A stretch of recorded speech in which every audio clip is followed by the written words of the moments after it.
Covid ವ್ಯಾಕ್ಸಿನ್ನಿಂದ ಹೃದಯಾಘಾತಕ್ಕೆ ಕಾರಣ ಎಂಬ ಆರೋಪಗಳು ಕೇಳಿಬರುತ್ತಿವೆ. ಈ ಬಗ್ಗೆ ತನಿಖೆ ಮಾಡಲು ಸರ್ಕಾರ ರಚಿಸಿದ್ದ ತಜ್ಞರ ಸಮಿತಿ ಅಧ್ಯಯನ ನಡೆಸಿ ವರದಿ ಸಿದ್ಧಪಡಿಸಿದೆ. ವರದಿಯಲ್ಲಿ ಕೋವಿಡ್ ಲಸಿಕೆಯಿಂದ ಹೃದಯಾಘಾತ ಸಂಭವಿಸುತ್ತಿಲ್ಲ ಎಂಬ ಸುಳಿವು ಪತ್ತೆಯಾಗಿದೆ.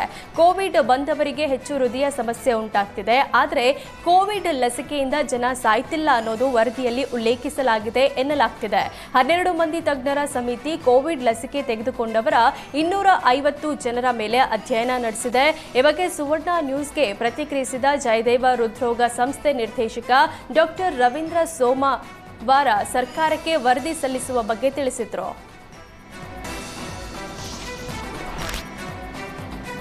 ಕೆಎಸ್ಆರ್ಟಿಸಿ ಬಸ್ಗೆ ಹಿಂಬದಿಯಿಂದ ಬಂದು ಗುದ್ದಿದ ಬೈಕ್ ಸವಾರ ಸ್ಥಳದಲ್ಲೇ ಮೃತಪಟ್ಟಿದ್ದಾನೆ. ಬೆಳಗಿನ ಜಾವ 4 ಗಂಟೆ ಸುಮಾರಿಗೆ ಮೈಸೂರು ಬ್ಯಾಂಕ್ ಸರ್ಕಲ್ನಲ್ಲಿ ಅಪಘಾತ ಸಂಭವಿಸಿದೆ. ಮೊಹಮ್ಮದ್ ಅಜರ್ ಅಪಘಾತದಲ್ಲಿ ಮೃತಪಟ್ಟ ಯುವಕನ ಮೃತದೇಹವನ್ನು ವಿಕ್ಟೋರಿಯಾ ಆಸ್ಪತ್ರೆ ಶವಾಗಾರಕ್ಕೆ ರವಾನಿಸಲಾಗಿದೆ.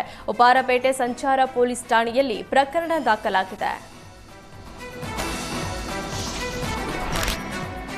ಆಷಾಢದ 2ನೇ ಶುಕ್ರವಾರ ಹಿನ್ನೆಲೆ ನಟ ದರ್ಶನ್ ಕುಟುಂಬ ಸಮೇತ ನಿನ್ನೆ ಚಾಮುಂಡಿ ಬೆಟ್ಟಕ್ಕೆ ಭೇಟಿ ನೀಡಿ ತಾಯಿ ದರ್ಶನ ಪಡೆದಿದ್ರು. ಬಳಿಕ ಮೈಸೂರಿನ ಸಿದ್ಧಾರ್ಥ ಲೇಔಟ್ನಲ್ಲಿರುವ ತಮ್ಮ ನಿವಾಸದಲ್ಲಿ ಕುಟುಂಬ ಸಮೇತ ಚಾಮುಂಡಿ ಹಬ್ಬ ಮಾಡಿದ್ದಾರೆ. ದರ್ಶನ್ ಪ್ರತಿ ವರ್ಷ ಸ್ನೇಹಿತರ ಜೊತೆ ಫಾರ್ಮ್ ಹೌಸ್ನಲ್ಲಿ ಚಾಮುಂಡಿ ಹಬ್ಬ ಮಾಡ್ತಿದ್ರು. ಆದರೆ ಇದೇ ಮೊದಲ ಬಾರಿಗೆ ಮೈಸೂರಿನ ನಿವಾಸ ಹಾಗೂ ಫಾರ್ಮ್ ಹೌಸ್ನಲ್ಲಿ ಚಾಮುಂಡಿ ತಾಯಿ ಪೂಜೆ ಮಾಡಿದ್ದಾರೆ. ಎರಡೂ ಕಡೆ ತಾಯಿ, ತಮ್ಮ ಹಾಗೂ ಪತ್ನಿ ಸೇರಿದಂತೆ ಕುಟುಂಬ ಸಮೇತ ಪೂಜೆಯಲ್ಲಿ ಭಾಗಿಯಾಗಿದ್ರು. ಕೆಸರು ರಸ್ತೆಯಲ್ಲಿ ಶಾಲಾ ವಾಹನ ಸಿಲುಕಿ ಪರದಾಡಿದ ಘಟನೆ ಸಿಂಧನೂರು ತಾಲೂಕಿನ ಅರಗಿನಮರ ಕ್ಯಾಂಪ್ನಲ್ಲಿ ನಡೆದಿದೆ. ರಾಯಚೂರು ಜಿಲ್ಲೆ ಸಿಂಧನೂರು ತಾಲೂಕಿನ ಅರಗಿನಮರ ಕ್ಯಾಂಪ್ನಿಂದ ಬಂಗಾಳಿ ಕ್ಯಾಂಪ್ ಮತ್ತು ಈರಣ್ಣ ಕ್ಯಾಂಪ್ಗೆ ಹೋಗುವ ರಸ್ತೆ ಮಳೆಯಿಂದ ಸಂಪೂರ್ಣ ಹಾಳಾಗಿದೆ. ಮಳೆಯಿಂದಾಗಿ ಮಣ್ಣಿನ ರಸ್ತೆ ಸಂಪೂರ್ಣ ಕೆಸರುಮಯವಾಗಿದೆ. ಇದೇ ರಸ್ತೆಯಲ್ಲಿ ಹೋಗ್ತಿದ್ದ ಶಾಲಾ ಬಸ್ ಕೆಸರಿನಲ್ಲಿ ಸಿಲುಕಿ ಹೊರ ಬರಲು ಆಗದೆ ಪರದಾಡುವಂತಾಯಿತು. ಕೂಡಲೇ ರಸ್ತೆ ರಿಪೇರಿಗೆ ಸ್ಥಳೀಯರು ಆಗ್ರಹಿಸಿದ್ದಾರೆ.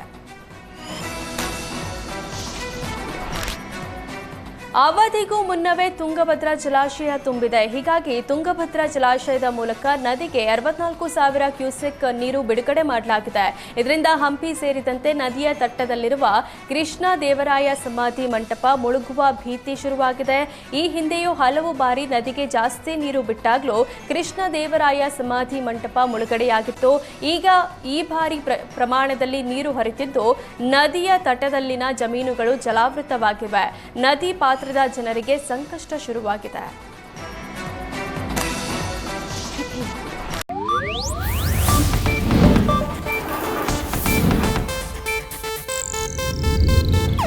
ಇದು ಏಷ್ಯಾನೆಟ್ ನ್ಯೂಸ್ ನೆಟ್ವರ್ಕ್ ಪ್ರಸ್ತುತಿ.